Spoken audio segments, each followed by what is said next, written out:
হযরত আয়েশা রাদিয়াল্লাহু তাআলা আনহার কাছে প্রশ্ন করা হয়েছে, আপনার স্বামী মুহাম্মদুর রাসূলুল্লাহ বেশি সুন্দর না হযরত ইউসুফ আলাইহিস সালাতু ওয়াস সালাম তিনি বেশি সুন্দর ছিলেন? তিনি জিজ্ঞেস করতেছে, তাহলে আপনারা তার সৌন্দর্য সম্পর্কে কি জানেন? বলে, আমরা জানি মিশরের নারীরা ইউসুফ আলাইহিস সালাতু ওয়াস সালামের সৌন্দর্য দেখে তারা হাত কেটে ফেলেছিল। কত বেশি সুন্দর ছিল তাহলে আপনি চিন্তা করেন। বলে, মিশরের নারীরা ইউসুফ আলাইহিস সালাতু ওয়াস সালামের সৌন্দর্য দেখে কেউ আঙ্গুল কেটে ফেলেছে, আর কেউ তার হাত কেটে ফেলেছে। ওই জায়গায় যদি আমার স্বামী মুহাম্মদুর রাসূলুল্লাহ থাকতো কি হতো জানেন? বলে, কি হতো?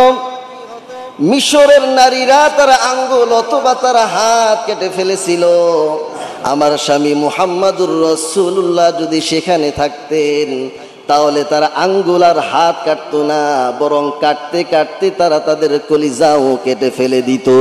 সুবহানাল্লাহ। হযরত আয়েশা রাদিয়াল্লাহু তাআলা আনহা কি বলে দেখেন, লানা শামসুন ওয়ালিল আফাকি শামসুন ওয়া শামসি আফযালু শামসিস সামাই ফাইন্না শামসা তাতলু বাদাল ফাজরি ওয়া শামসি তাতলু বাদাল ইশাই। তিনি বলতেছেন, তোমাদের যে আকাশে যে চাঁদ সূর্য তোমরা দেখতে পাও, এই সূর্যের চাইতেও আমার সূর্যের দাম অনেক বেশি। আবার তিনি বলতেছেন, তোমাদের সূর্য প্রতিদিন উদয় হয় আকাশে পূর্ব দিগন্তে, আর আমার সূর্যটা প্রতিদিন উদয় হয় এশারের নামাজের পরে। সুবহানাল্লাহ। এবার আয়েশা রাদিয়াল্লাহু তাআলা আনহা তিনি বলতেছেন কি দেখেন, একদিনের অবস্থাটা আমাদের বাসায় এমন ছিল, আমি সুই সুতা দিয়ে সেলাই কাজ করতেছি, হঠাৎ করে যে বাতি ছিল সে বাতিটা নিভে গিয়েছে। এভাবে একদিন সেলাই করতেছিলাম, নিভে গিয়েছিল, আর নিভে যাওয়ার সাথে সাথে সুইটা আমার হাত থেকে পড়ে গিয়েছে। আমি চিন্তা করলাম একটু সুইটা তালাশ করি, কোথায় আছে একটু দেখি। তিনি সুই তালাশ করে পাচ্ছেন না। বিশ্বনবীজি সাল্লাল্লাহু আলাইহি ওয়াসাল্লাম তিনি ঘরে প্রবেশ করলেন। হযরত আয়েশা রাদিয়াল্লাহু তাআলা আনহা তিনি বলেন, জানোনি আমার স্বামী কত সুন্দর?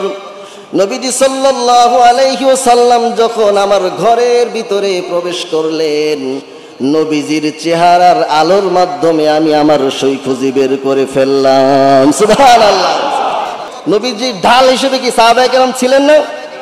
হযরত আয়েশা রাদিয়াল্লাহু তাআলা আনহা তিনি বলেন, ইউসুফ নবীর জন্য তো তারা হাত কেটে ফেলেছিল, আঙ্গুল কেটে ফেলেছিল, আমার স্বামী মুহাম্মদুর রাসূলুল্লাহর সৌন্দর্য দেখে সাহাবায়ে কেরাম তারা জীবন পর্যন্ত দিয়ে দিয়েছিল।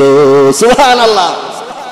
তিনি বলতেছেন যে শোনো, হযরত ইউসুফ আলাইহিস সালামের সৌন্দর্য দেখে নারীরা শুধু তারা আঙ্গুল অথবা হাত কেটে ফেলেছিল, ঈমান গ্রহণ করে নাই।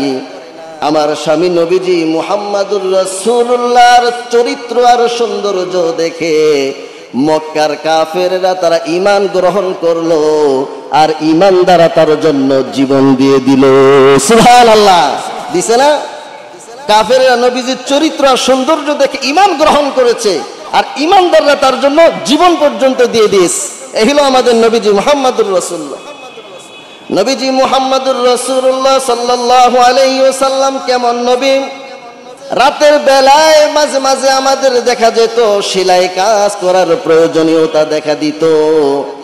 যেদিন চিন্তা করতাম রাতের বেলায় সেলাই করা লাগতো, বিশ্ব নবীজি সাল্লাল্লাহু আলাইহি ওয়াসাল্লামের চেহারার সামনে চলে যেতাম, তার চেহারার আলোর মাধ্যমে সুইয়ের ভিতর দিয়ে আমরা সুতা ঢুকে ফেলতাম, আর তার চেহারার আলোর মাধ্যমে আমরা সেলাই কাজ করে নিতাম। সুবহানাল্লাহ। তাহলে কি সৌন্দর্য ছিল!